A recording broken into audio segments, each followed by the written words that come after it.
So, are you also a small channel like myself? Are you also a very new content creator on YouTube?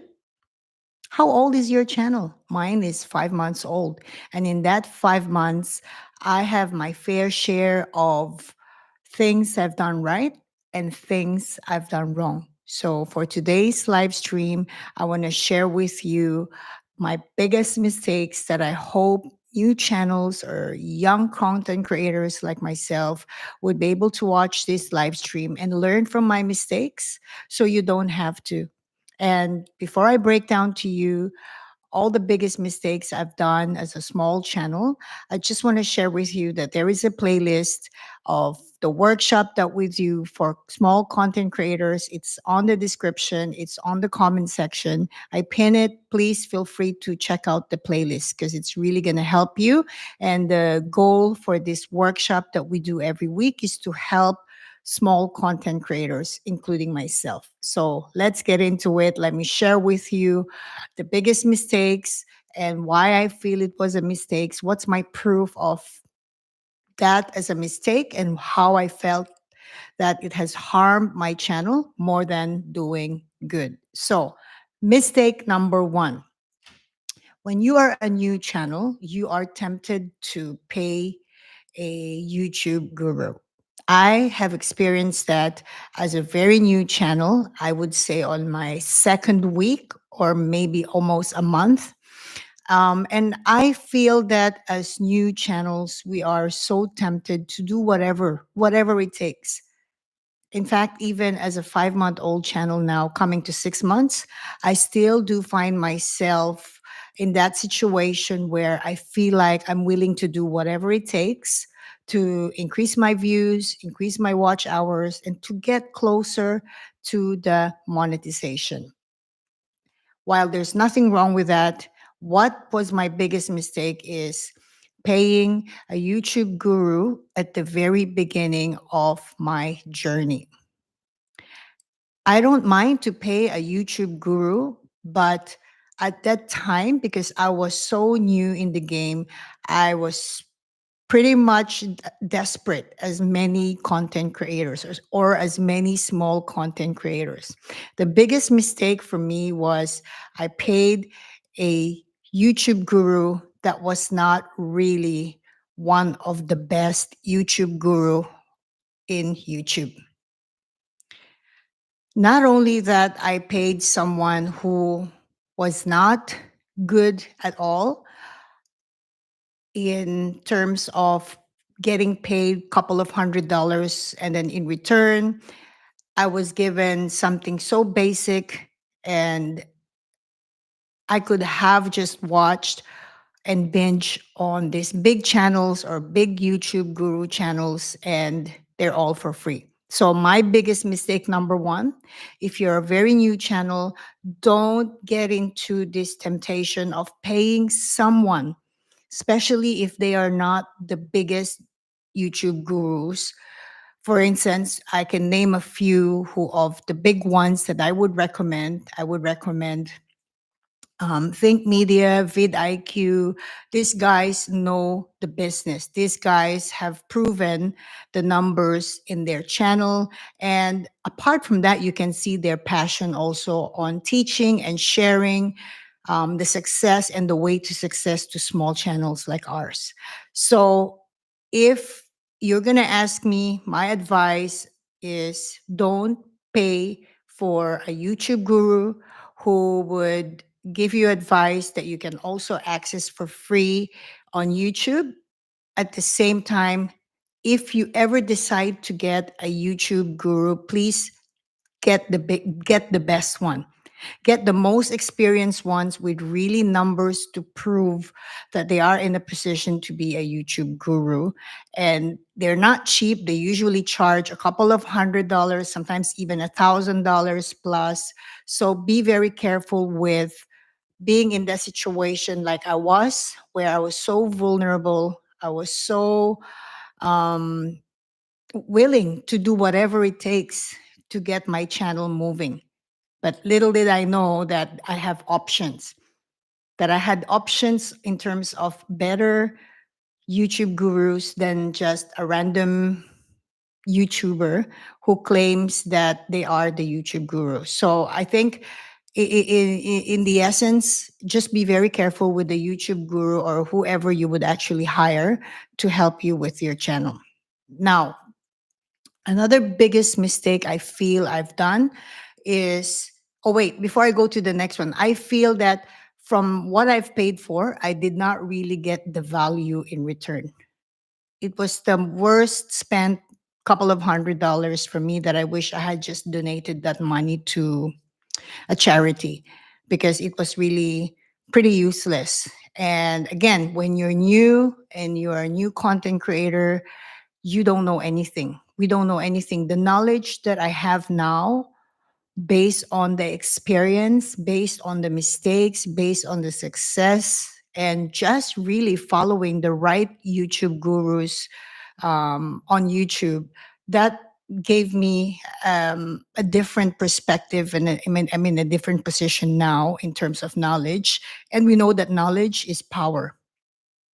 So my advice, if you're watching this video and you're literally a very new content creator, be very careful. You don't need to pay any YouTube guru at the very beginning. Go and check all the free materials, free videos.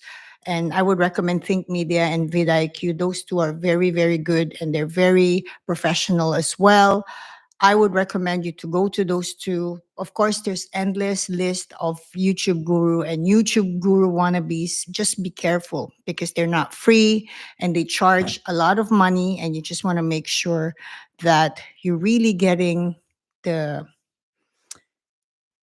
what was promised in terms of progress, in terms of being ahead in the game. So that's my biggest mistake number one. Biggest mistake number two, removing all the tags from all of my videos. So, as a starter, again, we are so desperate. I think the very key word for content creators, for small channels, is we are just desperate. And there's nothing wrong with that. It's just really the nature of where we are, in our YouTube journey. So, I have watched this YouTube channel claiming to be one of the YouTube guru. And his channel is, I would say, middle size compared to vidIQ and Think Media. And he suggested in one of his videos to remove all the tags. At this point, I was on my, I would say, third month, or maybe, yeah, coming to 3 months.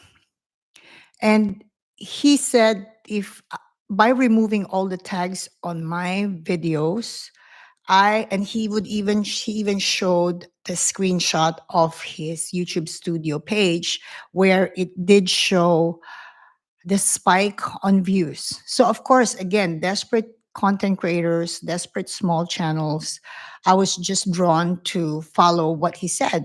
In fact, I think the general mentality of content creators or small channels is we have nothing to lose. If we try certain advice, we just really have nothing to lose. And that's true, right? So I did that.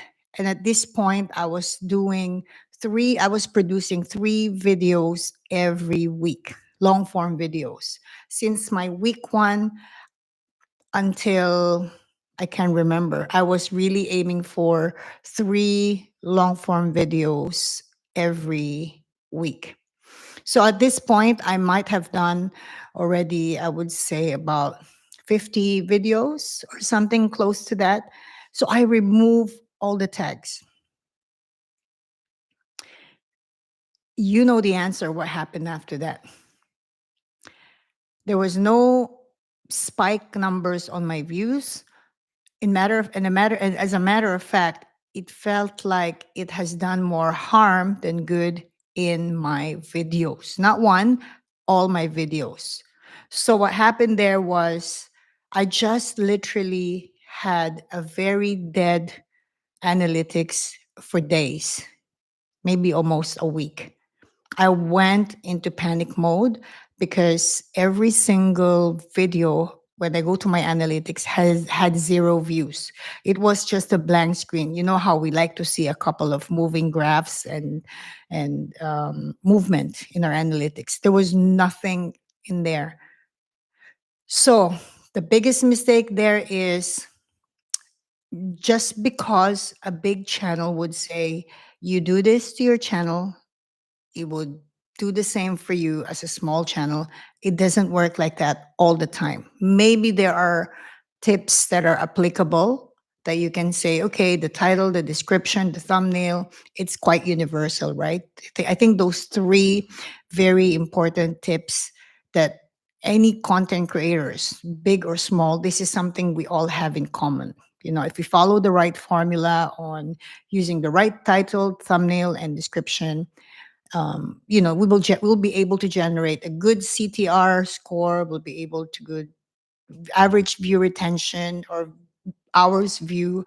So yeah, so those areas I would say are applicable to small and big channels. However, I feel that this mistake number two you have to avoid, because not because it worked for big channels doesn't mean it would also work for small channels. So that's the biggest mistake number two that I've experienced. Hi, Carlo. Glad you could stop by. I'm doing live stream for content creators and the biggest mistake. Thank you for joining. So, number three, the third biggest mistake for me as a content creator is running the thumbnail test. If you've done that before, please let me know. Again, this is a tip that I got from one YouTube guru whose advice was to run the thumbnail test. So I had done that.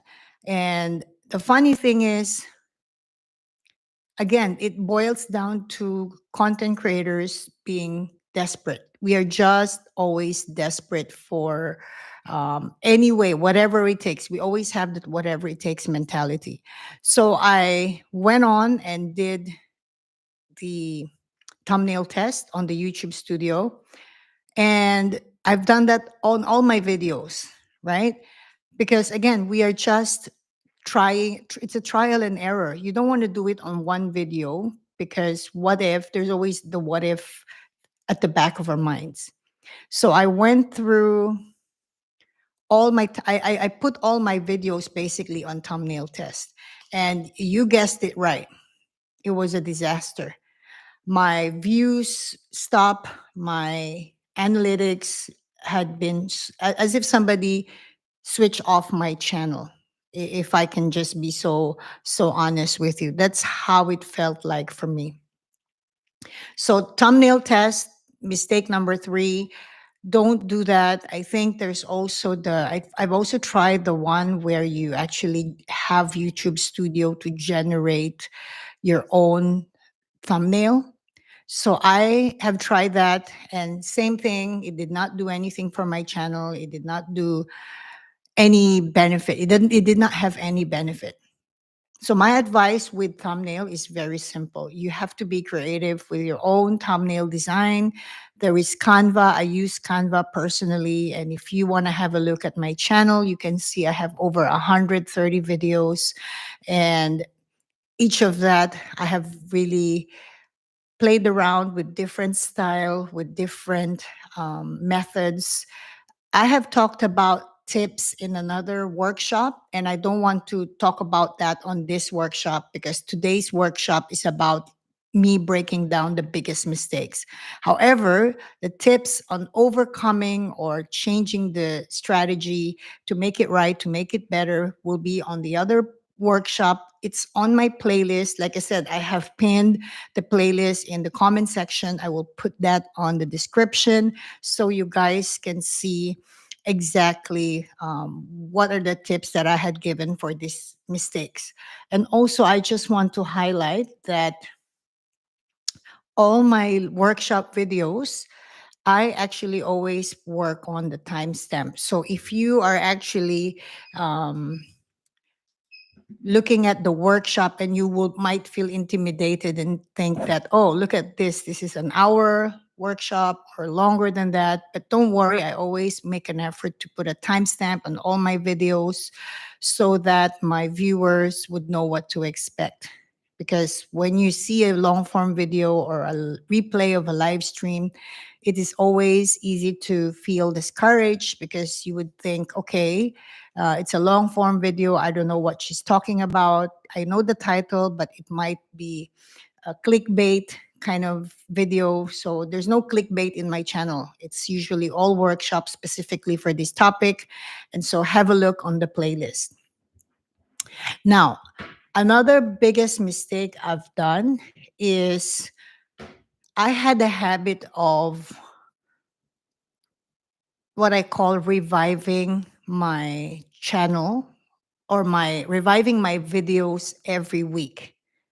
So I had a habit, it's my personal initiative as a new content creator. So I had a habit of changing the thumbnail, the description, and the title of my videos when I see that it's not been performing. While there is justice for doing that, there is also what I've learned from the guy who I've paid to audit my YouTube channel later on. So let me park the story about this audit. Okay, I need to remind myself not to forget to go back to that. So my biggest mistake I went through when I see that the video is not performing, I go to the YouTube studio and I just change the thumbnail and I just change the title, reword the title, and then I kind of look into the description and see how else I can improve that. The intention was good, right? Unfortunately, because I was such an amateur and I still am, but a little bit better amateur than a couple of months ago, I realized that when you do that to all the videos with just thinking that maybe there's no views, it could actually harm your video in terms of the views, discovery, and so on and so forth. So what I've learned is, and again, why is it the biggest mistake? Because it did not do anything at all. Yeah, there's one view, two views here and there, but I can't really predict whether that was the reason why or maybe that was not the reason why. But what I've learned is, just to share with you since I'm on this topic, what I've learned is if you are actually changing your thumbnail, the only reason why you need to change your thumbnail is when your click through rate is very low. Please take note of that. When your CTR is very low, that is the best time for you or the only time for you to change your thumbnail. I have a very in depth explanation of this and all the awesome tips about this particular topic. It will be on the other video. I will click again, send you guys or click on, put on the description as to which video was that specifically. So there is a reason why it's a biggest mistake because it's doing more harm than good. So the only thing you need to remember is the only time you want to change your thumbnail, if you feel like you have to, don't do it. Go and check your CTR first. And then once you've checked your CTR and you see that the CTR score is very low, like literally below 1%, right? That's very low. But also be reasonable because if that score is the score you have for 2 days, for the last 48 hours, it's not good enough. You need to wait. You need to give your video some time so the CTR, because CTR is constantly changing every single day. I've noticed that to my very last video, long form video, that the CTR rate has changed every day. It used to be 1 point something, now it's 3 point something. So that's another big mistake that I find is worth sharing. Now, another biggest mistake for me as a beginner, as a new content creator, is my description.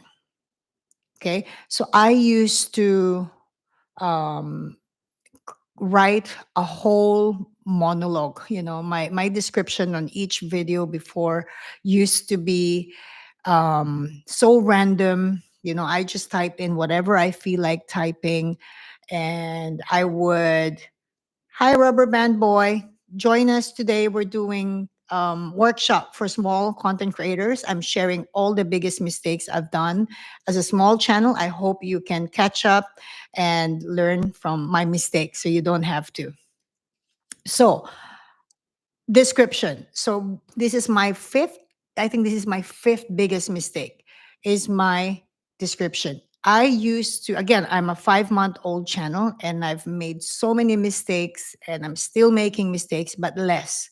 I'm making reasonable mistakes now from all these big mistakes I'm sharing you guys. So it depends how old is your channel. The most important part is these workshops is not me being a YouTube guru, but me being your fellow small channel or small content creator that actually can share with you my biggest mistakes and hopefully would not be the case for you anymore. So as I was saying, description, I used to um, create a description for my videos. It's overworded, it's so random, it's so disorganized, it's all over the place. I just type away what I feel like. It's basically me thinking this is how I describe the video. While there is nothing wrong with that, the only thing that is wrong with that is it's not SEO optimized. I've never really understand SEO optimization, and only recently that I'm starting to get to understand what is it exactly. I don't know about you guys, but I have received a lot of emails, even on my comment section, on my community post from SEO specialists, as they call themselves, and they offer to basically SEO optimize my videos. And of course, like I kept saying at the beginning of today's live stream, we are all, small channels are so desperate. You know, we are stuck with this mindset of whatever it takes. So going back to the description, I feel that the biggest mistake of any small channels, which I've made those mistakes before myself, was I just create my own description. Remember to check your description in terms of the format, in terms of how that would actually help you to trigger the algorithm meaning the people, algorithm meaning the viewers of your channel, for them to really be, for YouTube to basically direct that content or that video to your specific audience. I have a full workshop about this as part of the big topic last week. Again, the link to the playlist is in the description and it will be on the comment section. Don't miss it because, like I said, today I want to just share with you the biggest mistakes. So, the biggest mistakes of small channels is just to create however they want their description. And of course, it's important to be able to describe what's in your video, but it doesn't have to be over lengthy. And also, I think the biggest mistake as well of myself at the very beginning was inserting all my social media accounts in there. Like, it's not really, it doesn't have any business, it doesn't do any good for for algorithm. So remember to keep your description short, sweet, and simple, but super effective in terms of SEO optimization and in terms of really be able to target or basically put words in there that would trigger the algorithm to deliver your content to the right audience. So that's another common or one of my biggest mistake. um, okay, this one I've just discovered this mistake very, very recently. I'm just now starting to make this correction because um, I cannot fix the mistakes in the past from this particular mistake. So let me share with you. Publishing every new long form video or any video, publishing it to my subscribers first. Okay, so this is very tricky because your subscribers, for me, my mentality is my subscribers will be my priority in terms of serving them the video or the content. They will always be my priority. It's straightforward because they will always be part of my channel. They're the reason why the channel is around. They're the reason why the channel is growing every day. So they are the priority. However, when you actually, before you publish the video, you're on the YouTube studio, you're basically prompted to select if you wanted that new video to be released or to be published to your subscribers. I would say you have an option not to, but you have to look at your analytics first. For me, what I do is I check my analytics every 7 days. You know how you can filter how you view your analytics? I always do 7 days. Sometimes I do the 28 days. If I want to see the audience, the location, where they're watching me from. But generally, I do the 7 days because at least it's so recent. I can really, I find it more reliable if my last 7 days of viewers would be the one I'm aiming for in terms of publishing my new videos or the video that I'm yet to publish. So the biggest mistake for me here is because I did not know this can be an option and it's a good option to have, is I just publish every video to all my subscribers, or the first to receive or the first to be notified will be my subscribers. So now I have to check every 7 days and really manage my channel's performance and look into how the last 7 days had been in terms of um, has who are the majority of my viewers. For instance, if majority of my viewers were, let's say, 30% subscribers and 70% non-subscribers, and then you can see as well the performance the last 28 days, and you can go by video, really sit down and analyze your analytics. That's why analytics is the best teacher and the best guide for small content creator, because this is something that is very customized to your channel. Yes, we can get tips from YouTube gurus or from YouTube videos that we watched, all these tutorials, all these great videos that we learned from. But the bottom line is you have to look into your analytics and use that as your basis, whether this would be something you should actually change, at least for the next video.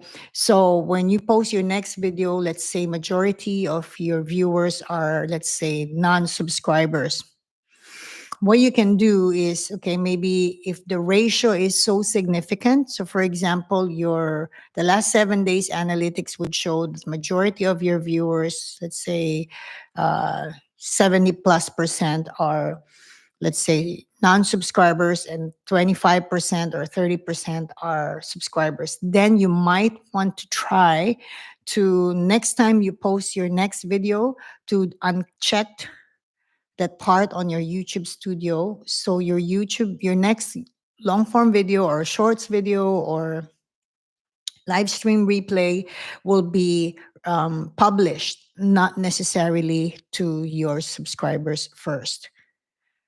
I feel that this is one of the biggest mistake because I had no knowledge about it. So this could be something you can look into onto your analytics, especially if you're doing educational content like myself. My objective is, of course, for my channel to grow, for me to be monetized, but at the same time, my goal also is for my content and the knowledge will reach the audience who can really have a great use of my content. So that's another mistake that I have. Let me see. What other mistakes? Okay, this is very classic. This is a very, very classic mistake. Hook, introduction. I don't know how many videos I've made before I get it, before I figure out the simple, very simple formula on what would work as your hook and how to really get your viewers to stay and watch your video.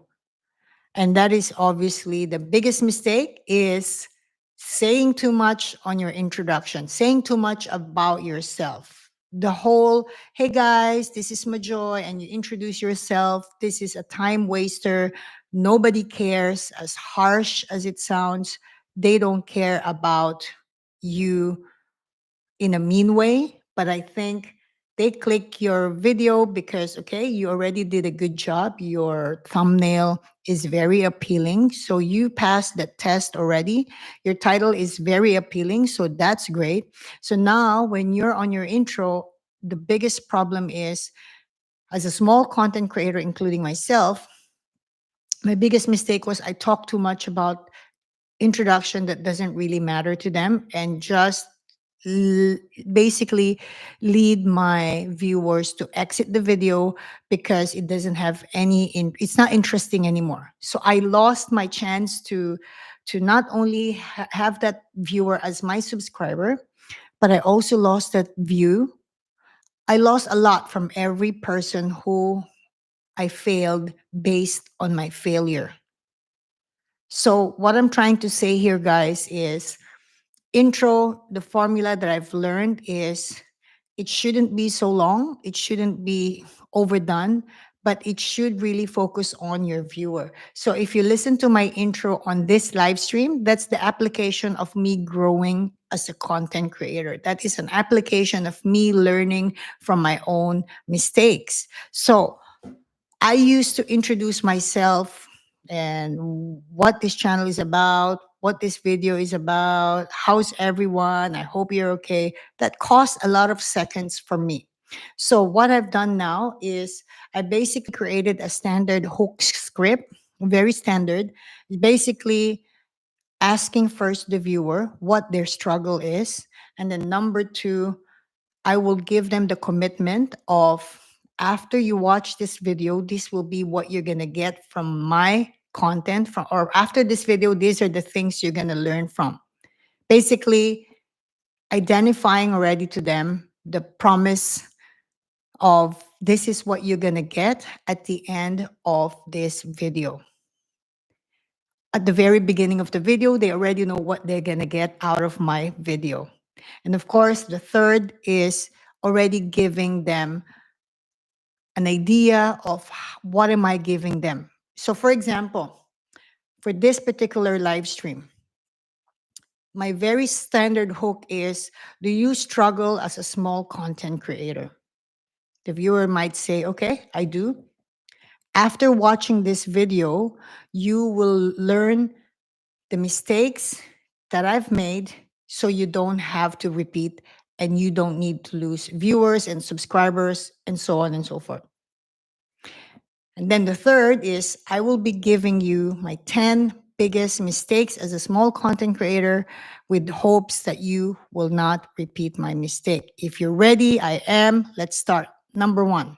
And then you carry on. So that probably had costed me, would I say, 15 seconds? Around 15 seconds, right? So it's very important to learn this as a new content creator because we lose more than we gain. I felt like I lost so much in the past before I would even gain. So now is the time to gain because you've gained some experience, you've learned from mistakes, and mistakes are there to teach you, to improve you, to better you.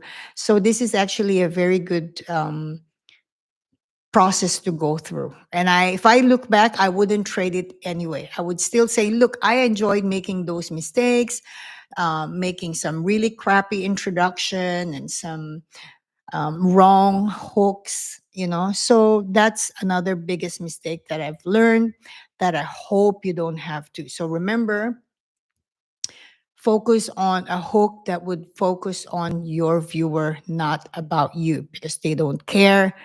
They care about what they're going to get from your content. And it's not in a mean way. Okay. Let me just be clear. It's not in a mean way. It's just that that's the truth to that. All right. I lost track. Maybe this is the seventh, but never mind. When I do the timestamp, I would be able to indicate what biggest mistake number am I at now. So another biggest mistake is basically creating my own, creating videos and just publishing it. Okay. So as a new content creator, one of my biggest mistake was I was creating video, I was recording long form video, and I just publish it.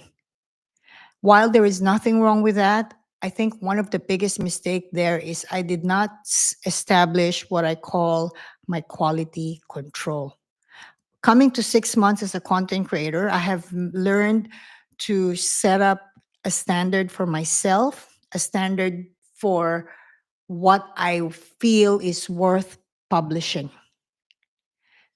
And there's a reason why I feel that this is the biggest mistake for myself. Because again, every time I publish a video, that's my only chance to create an impression to the viewers, whether you are my subscriber, whether you are a random person who bumped into my video.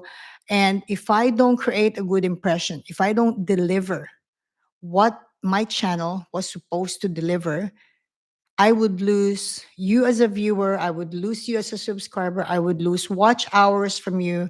And it's just not a win win situation for me. So, what I've learned is creating my all QC, which is quality control. I have recorded videos that I've not published at all. I think I have two or four, two to four that I did not publish anymore.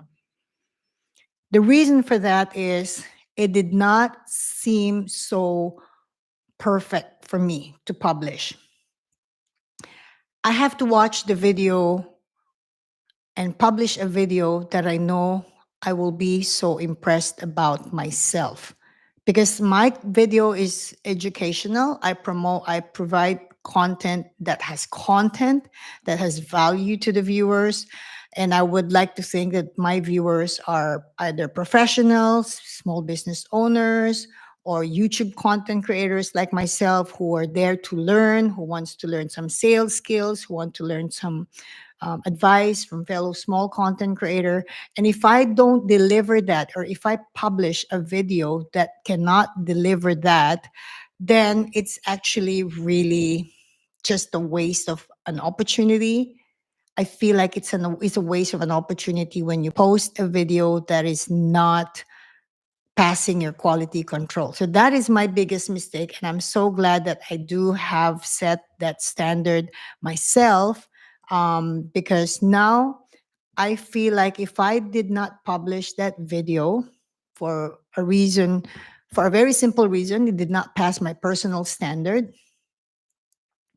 And I'm talking about the content. I'm not talking about the audio or the video or the quality of the video or the lighting or the quality of the audio. I mean, of course, those play the role for me not to publish a video if it doesn't look like it's something that my viewers would watch because the quality is so bad or the audio suddenly was very crappy. Of course, I'm not going to publish that. But I'm talking about how I executed the content.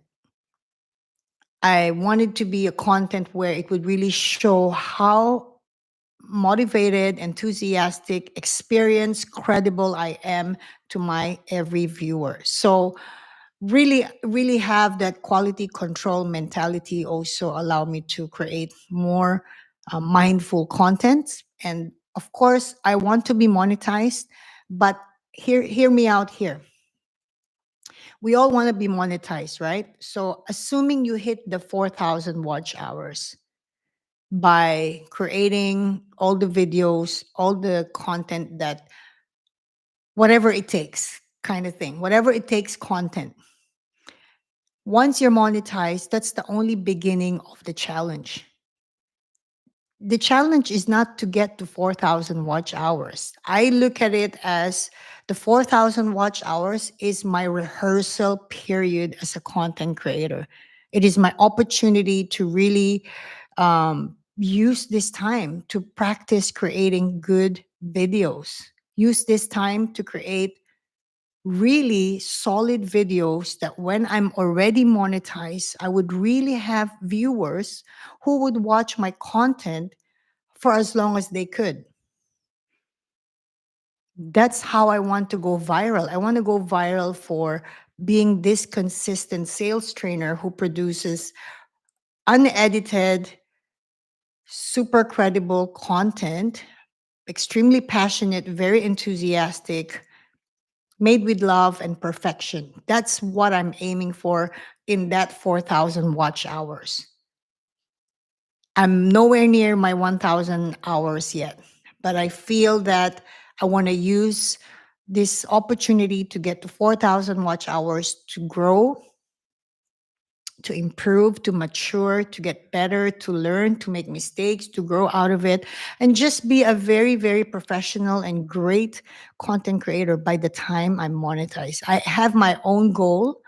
As a content creator, I want to be monetized by mid of 2025, and I'm manifesting that, but I have to do the work.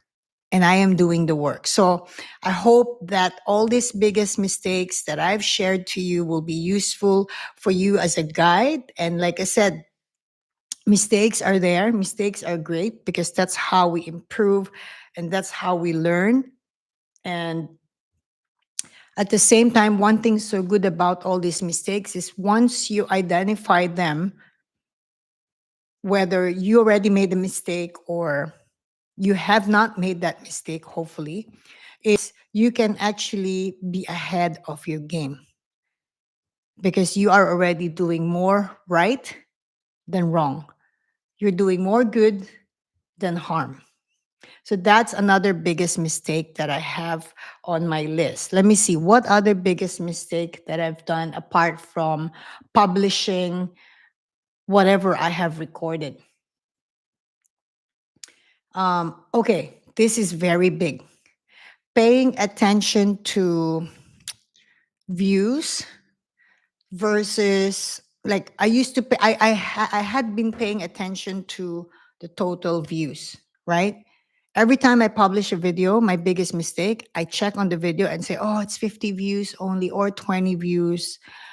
I don't have a lot of views. I really don't have a lot of views. I think my biggest video, I have three big videos, and then the rest were average, really low, less than 50. Some of them 3 months old, 4 months old, just hitting 100 views. So my biggest mistake is I paid attention to the number of views when actually I should be paying attention on the views per hour or the VPH. I've just learned this very recently as well from my auditor, from my YouTube auditor.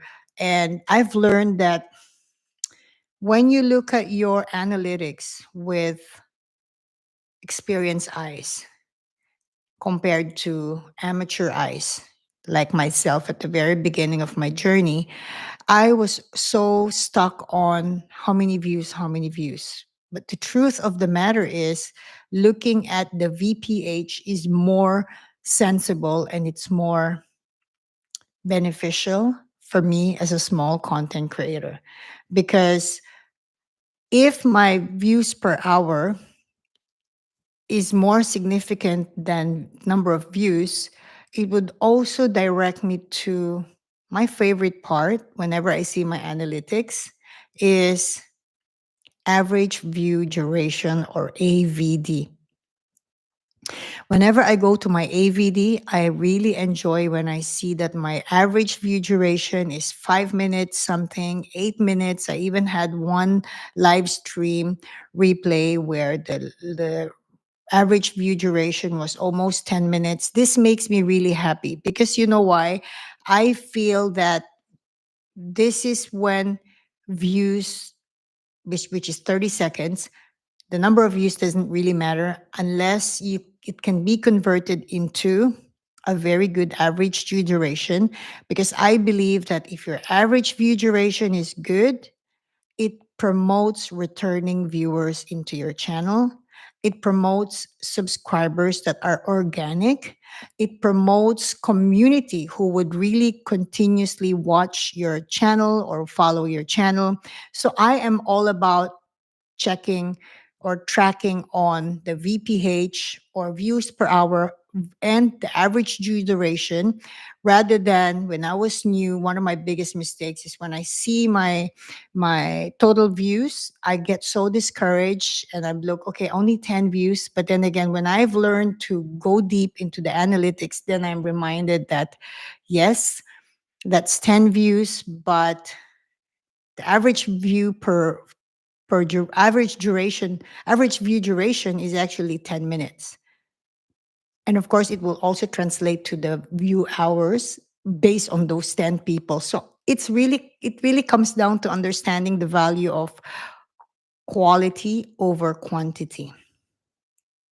So I hope that you guys enjoyed and learned something from today's workshop. I really enjoyed breaking it down to you guys. I have so many more mistakes. I have so many more mistakes, but I'm going to share it on the next live stream. And there will be a part two of this. But for now, I'll see you on the next training session. Please check on the description, the playlist for the workshop for small content creators. I'm not a YouTube guru, disclaimer, but I've got a lot of lessons learned and I have a lot of brain to share in order for me to apply common sense approach as a content creator. If you like this, please subscribe, join our community. This is a weekly workshop. Sometimes I do twice a week workshop. I'll see you guys on the next training session and I'll see you on the next workshop. We're going to go on with part two very shortly. See you guys. Thanks for watching.